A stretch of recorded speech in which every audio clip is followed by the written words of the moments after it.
What's up, guys? Welcome to Books and Brewskies, episode number 20. I'm Christian. I'm here with Shane. I'm Shane. It's time to have some fun. Welcome back to the podcast, everybody. Tonight, we're going to talk about our new book of the month, which Shane's going to introduce. We got another beer. It's a Paulina Munich Lager. What do you think, Shane? It's good. I like it. Like on our, go watch our beer review. I give it a 3.8 out of 5 stars, but I've been liking these lagers. They've been sitting right. Yeah, we got another lager. Lagers are good. We've had a few lagers now. We've had the Harp Lager. We've had the American Lager last week, actually. And then we have a Munich Lager this week. This one is from Paulina from Munich, Germany. It is just off their description here. Our original Munich Lager is a true classic with its clear and bright gold sparkling hue, crowned by a pure white head, a beer which always goes down well. Mild, elegant malts with a hint of sweetness and soft hint of hops in the background. This Munich beer is ideal to accompany spare ribs and spicy dishes. Yep. Do you think it would go well with spare ribs and spicy dishes? The beer and ribs can't go wrong. I like wings, beer and wings. But usually when I go beer and wings, I get the Coors Light. Anything. I mean, barbecue food, though. With beer. Barbecue is good every time you eat barbecue. Yeah, but think of when we like camping and we're cooking up some good ass brisket or something. You have a nice little beer around the campfire. I've never had brisket when camping. Really? No. Well, that was not on the menu when we've gone camping. Sorry, we didn't have it on the menu when you were there. When we went to Lake McConaughey last year, we had some fat, juicy steaks though. Yeah, that was nice. Right on the cliff on the edge there of the lake, which was really nice. Yeah, that's gonna be a little lake pal this year. Yep, some steaks grilled by Shane and Christian. Don't worry, guys. We'll have a nice little video of that one because it's gonna be a shit show. Oh yeah, lake pal's gonna be sick. Anyways, let's go through the book of the month. This month we have a good special one. Christian picked it. I'll have Christian introduce it. Go ahead. So we are going to read. I'm going to listen to it on Audible, but Relentless by Tim Grover. Give us your background, Shane. Go. So Tim, he was basically like a coach for Kobe Bryant and Dwayne Wade and Michael Jordan. He was all a part of like their lives. And he talks about, when I was going through the introduction, he talks about the cooler, I can't remember, the cooler, right here. Something, and then the cleaner. So the cooler, closer, and cleaner. Yeah, the cooler, the closer, and cleaner. Basically, how he takes it is good, great, and unstoppable. And he takes those three, Michael Jordan, Dwayne Wade, and Kobe Bryant, as the cleaners. Those are the unstoppable guys. And he has 5, I think we pulled it up, he has his 5 aspects of how to be a cleaner. Yeah, basically unstoppable. Basically, so Tim Grover calls truly relentless and unstoppable people cleaners. It's basically his name for the ultimate competitors and achievers who refuse to be satisfied with just trying or merely giving their best. So basically what he goes is coolers are good, closers are great, cleaners are people such as Michael Jordan, Kobe Bryant, and Dwayne Wade. They're unstoppable. All right, so then his 5 key attributes to becoming a cleaner, okay, and that cleaner is the MJs of the world, the Mamba mentalities of the world, and then Dwayne Wade. I don't know. Dwayne Wade doesn't really have like a. I remember him from T-Mobile commercials that had it, and the Sidekick 3. Anyhow, so basically, take responsibility is number 1. And if you aspire to be a cleaner, take responsibility for everything in your life. You're in charge always. You own this. You got this. Are you working on a group project? It's your responsibility to make sure that project succeeds. It's your sole responsibility. You're in charge. You own this. You got this. If you fail, you take responsibility. I like that. Well, I think being that the number one aspect, a lot of people, like you said, with like group activities, are willing to say we failed because of that person, or point the finger because of that person. And us being in team sports, or people just being in team projects or working as a group, I think the hardest thing as a person is to really take the piece of your role that you had in that group and say, yeah, I fucked up, or I didn't do what I needed to do. Well, that goes for not even more than just a project. It goes for like relationships, friendships, work life, whatever. You have to be able to understand and take the reins and be like, okay, I fucked up. Well, we're gonna fix it, or whatever it may be. And I think a lot of people, they have ego issues in that realm. So I like how that's kind of his number one aspect that he kind of points out is you got to drop the ego, and you got to be able to be real with people and say, I fucked up, and I'm willing to take that, and now I have to make myself better off of it. Well, it's funny you say that, because it's number 2 to being a cleaner. Okay? Drop your excuses. All right? Yeah.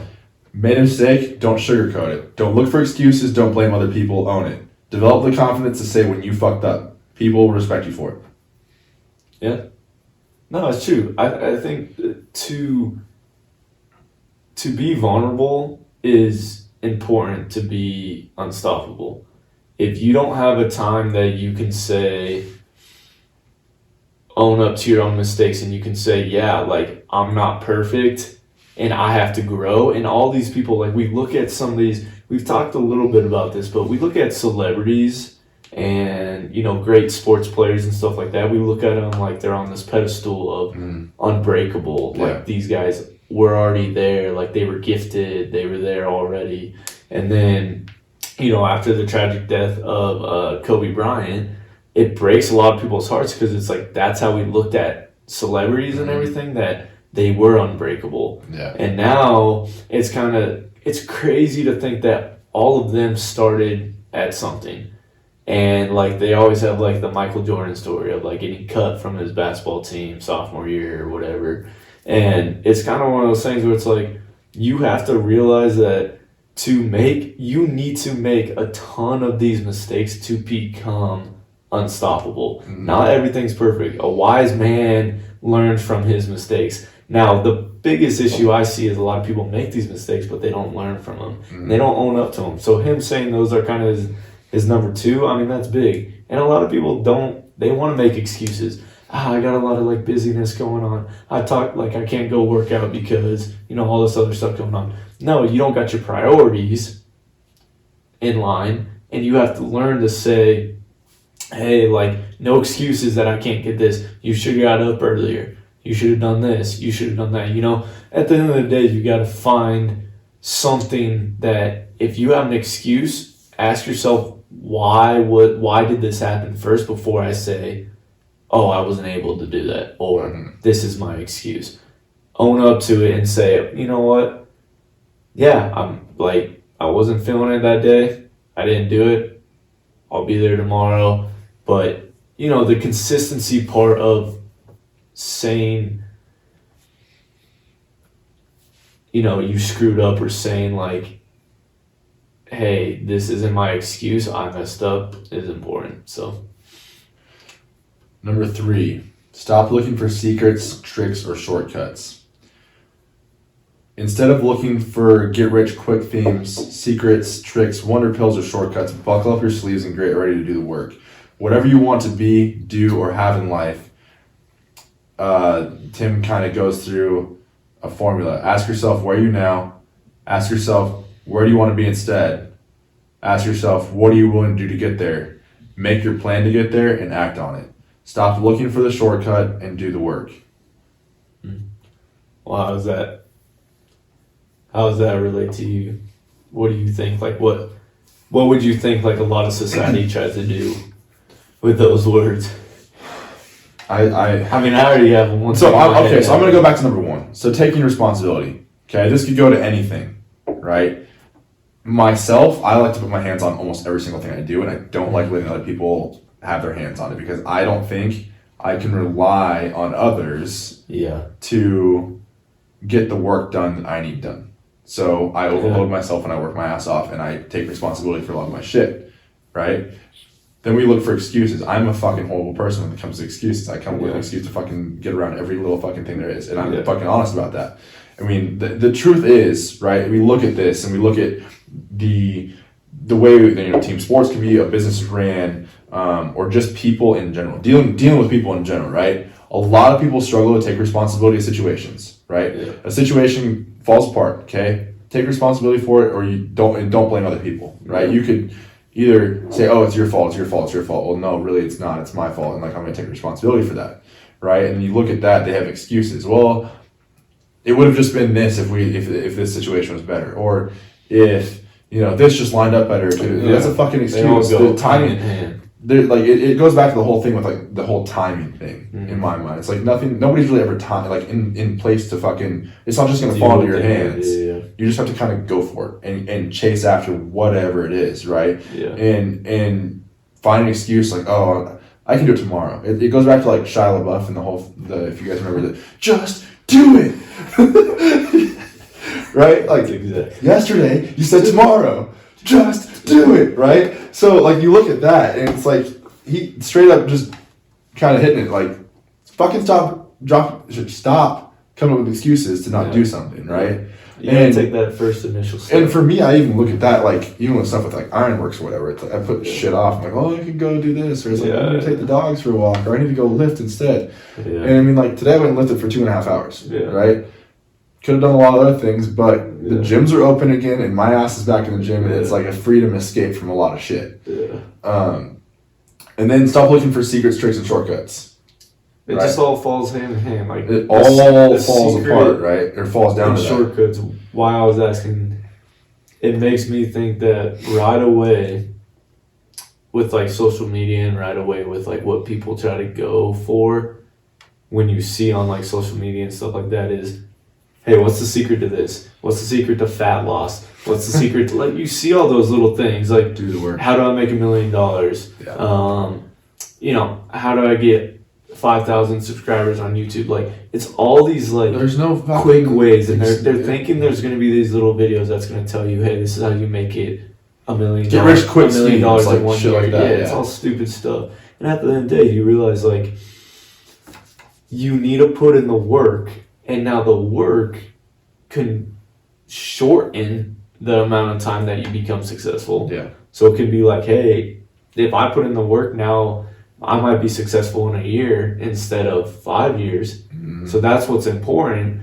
But the issue is like to put that amount of work in, you got to know what it takes and just to be smart with it. What are your resources? What are you looking for? What are you looking at? Like, it's not just about like, I think I've talked about this before. It's got to be hard work and smart work, right? It can't be just hard work. Hard work isn't a part. It's not just hard work. At that point. There's a lot of people who do a ton of hard work, but it's just busy work. Yeah. It's just busy work. Yeah, I do this. I do a ton of this shit. I'm like, yeah, what's your progress? What's your results? Like, what are you really getting out of it? It's got to be smart work with hard work. Okay? And, like, it kind of cracks me up when, like, all these things are like, yeah, if you work hard, you get what you want. And I'm like, I feel like that's a poor man's mentality. Yeah. I was like, you work hard, but if you just work hard, you're going to burn yourself out. Yeah. If you work smart and you work hard, now you're going to find an equal connection between it, and you're going to say, hey, I'm working hard, but I'm working smart, so I'm still not burning myself out. Yeah. I'm getting where I need to go, and, I'm still feeling healthy mentally, physically, whatever. Yeah. And that's important, so. Number 4, do the work. Tim Grover has coached some of the most successful basketball players in the history of basketball. These players were also the ones who worked the hardest. Coincidence? Absolutely fucking not. The best players don't work harder because they're successful. They're successful because they work harder than anybody else. So that goes back to what you were just saying. People are successful because they have a drive to work their asses off, but they're working smart, right? But they work their asses off harder than anybody else. There's stories, and when we went through the Mamba Mentality book, there's stories of Kobe not leaving the gym until he makes 400 free throws or 400 shots, right? This dude was getting up and going to the gym at 4 a.m. because he couldn't, his mind was just locked in, right? So if you want proof of successful players working harder than anybody else, here's a time Tim Grover talked to Michael Jordan. And after every game, Tim Grover used to ask Michael Jordan one question, 5, 6, or 7, as in what time are we hitting the gym tomorrow morning? And he snapped back at a time, and that was it, especially after a loss when there wasn't a whole lot else to say, no discussion, no debate, no lame attempt to convince me he needed the morning off. Tim always said, you good? And he said, I'm good. See you in the morning. The next morning, whatever time he decided, he'd awaken to find him standing outside his door. No matter what happened the night before, good game, bad game, soreness, fatigue, he was up working out every morning while most of the other guys slept. Number 1, for all you fuckers out there that refuse to say, oh, I have practice later, or oh, I have a game tonight, or I had a game last night, Yeah. I call bullshit. Get your ass up and go to the weight room. Yeah. I mean, it's still important, like, you know, even in college, right, you had Saturday games. One of the best times, mental and physical kind of workouts that you get for your body is that Sunday morning. Always. That you go in for a recovery lift. Yeah. Right? And Yeah. it doesn't need to be like high intense work or high volume and stuff like that. You're going in, you're getting some work done, deep tissue work, you're doing recovery, maybe you're doing some mobility, you're stretching, you're clearing your mind, you're thinking about what happened at the game, you're trying to put that away in the back pocket and say, hey, okay, this game passed, but you're taking moments to actually think of what you did. Yeah. And that's super important. It's not just a day off where you're just like, screwing around. And I think we just see them more a lot of times because we train a lot of our clientele is more high school athletes. Yeah. We still have college and professional, but just because we are more clientele, you get to kind of see the breakup of high school athletes to college athletes to Division 3 to Division 1 and then to like pro, how people go into the game. And you see a lot of these high school athletes who get away with, I can go to practice, I can go to game, and then not do shit after that. And then it's just like, I just don't do nothing. And then, you see some of like the colleges of, oh yeah, I got to kind of do this, I have some off-season stuff. And then, we play Division 1, and you see how intense it is, where it's like all year round, you're doing shit all the time. And then professional, that's professional becomes full-time job with no school, and that's what you do 100% 24/7. So it's kind of crazy just to kind of see like the breakups on it. But him saying that, you just realize, I don't think people realize how much goes into something that you love and something that you have passion for, that hard work. These guys who make it successful, they also have that end goal where they love the game, they're passionate for their business or whatever. They have this end goal, and that's what keeps them motivated. Number 5, push yourself. Every day, challenge yourself to be uncomfortable. Every day, push yourself past your own mind-created limits. And as soon as your old limits become your new normal, that's how you grow, by pushing your boundaries and expanding them. Think about it. When you never have to take on anything harder than your daily routine, why would anything change? If you do the same thing over and over and over again, why should anything change? By definition, when you do the same thing over and over again, it stays the same. Pretty sure there's another definition. Like the definition of insanity is doing the same thing over and over and over again. It doesn't work. Dude, that's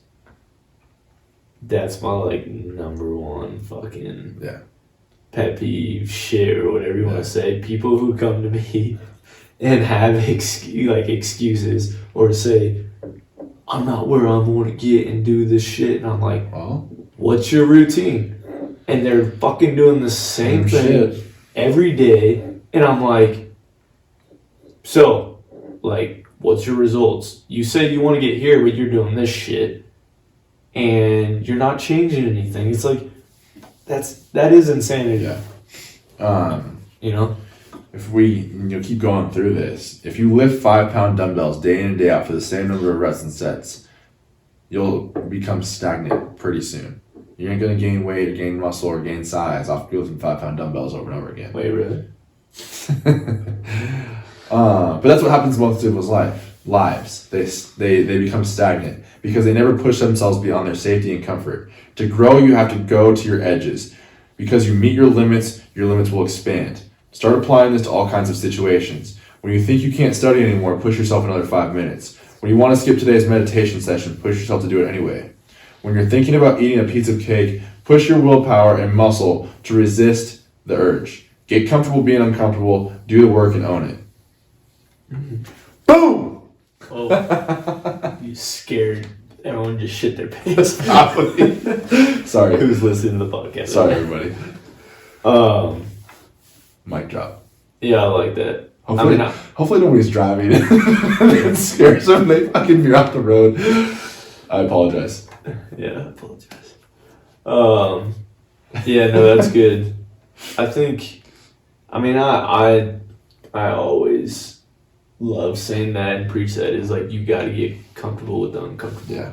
Like, make the uncomfortable your comfortable. And I think a lot of people do get stagnant. I think we do live in a world that it's easy to do the same thing over and over and over and over. And now here's the thing though. I feel like I do a lot of the same thing day in and day out, but it's what you do during that same activity. Yeah, yeah. So it's not just like, I don't think it's the actual activity that you're doing day in. Like, right, like day in and day out, we weightlift, right? You work out. Yeah. Okay, what are you doing in that workout? That's the biggest thing that cracks me up is people will come in and I'm like, athletes, or I'll just talk to other people and who like have goals of like, yeah, I want to lose 20 pounds or something like that. I'm like, what are you doing? And they're like, yeah, I work out 5 times a week.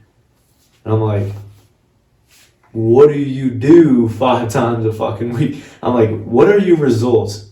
Tell me what you did, what you were doing at like the beginning of the month, now at the end of the month. Like, people go through and they're like, people tell me all the time who are, a little bigger and they're like, I want to lose weight. And they say, I work out 5 times a week. And I'm like, but you're making no progress. So clearly you're not changing your routine. Yeah. You know what I'm saying? Clearly you're not putting yourself in uncomfortable situations. So that's super important. And that's, that programming piece of the weightlifting side. But I think in anything, especially in the mental aspect, I like how I think the key words in there is like all situations. Yeah. When you're learning, when you're studying, when you're meditating, Everything when you're you're doing. lifting, when you're whatever you're doing is important to like push yourself in. So Yeah. I like that. I'm excited. Sorry if I scared you. Yeah. People listening. Boom.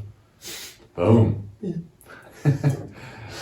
Cool. Yeah, that was a little quieter. That was a little loud on that first one. I apologize, everybody. You scared me. I scared myself. I was over there like, oh shit. Almost tipped over my chair. Shane almost fell out of his chair. So, Shane almost fell out of his chair. He's in front of me. I apologize. But, yeah. I'm excited. I think it'll be a good book.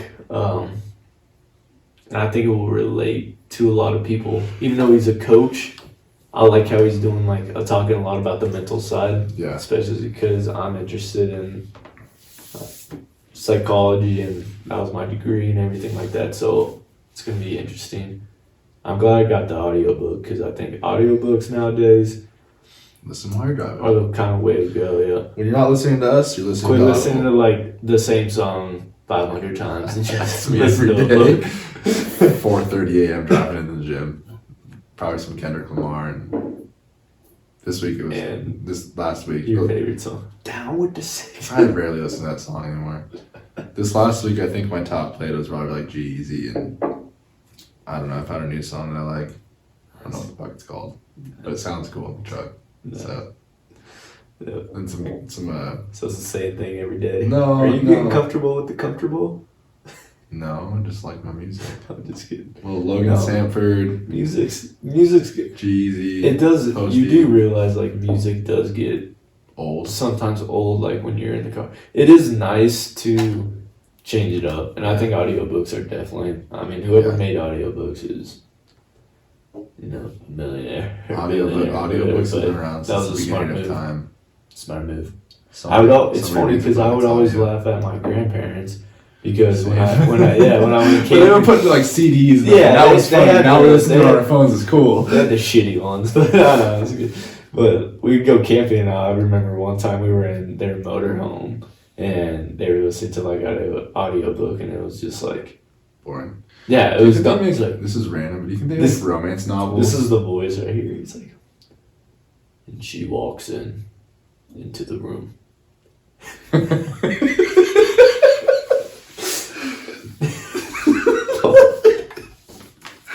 Oh god. shake any voice anymore. And he catches the moonlight. And as the moonlight shines in, there's another man in the distance. That's how it literally is for 6 hours. And I'm on the top. I have my little DS. Remember your Nintendo DS? The Nintendo DS. Like Game Boy Color. Playing like Pokemon or something like that. I'm like, Grandma, shut that fucking shit up. Romance novels on tape. Hey, Dad. What? Oh, romance? No, they always listen. They were all about. No. Like, do they make romance novel like audiobooks? Like, I'm just out of curiosity. I don't listen to them. I could care less. I'm just like, for sure. Those are like sex books. Oh yeah, that's interesting. There's for sure sex books. Well, yeah, that's called Playboy. No, like audio sex books. Oh, okay. Cool. He gently caresses. He gently caresses the inner thigh. Slowly. The end. The end. There's an innocent ears. But then isn't there a card in Cards Against Humanity about like a gentle caress of the inner thigh? Yeah. Okay, well on that note, thanks for listening to episode number 20. On that though, Cards Against Humanity. It's fun. I always have a good time. Everybody has a good time in Cards Against Humanity, unless you're playing with your 70-year-old grandma. My favorite card is the manhole, and I thought it was something else. But a manhole is just the street hole in a street to your sewer. Most of us would know that. Yeah, and I didn't know that. Shane thought it was a man's butthole. Nah, well, kind of, yeah. I don't really want to go any further. But shout out to Gretchen, because she always makes fun of me when I say a manhole. Alright, well, thank you. Good night, good morning, good afternoon, whatever time you're listening to us. That. We do have some out of the country listeners. Or you could just be listening to it in your car on the podcast app anytime you want. What's goodbye? Adios. Adios, and no, I'm like in like German or something. I don't know. Yakuja. Say goodbye in German. In German, goodbye is Auf Wiedersehen. Auf Wiedersehen. Auf Wiedersehen.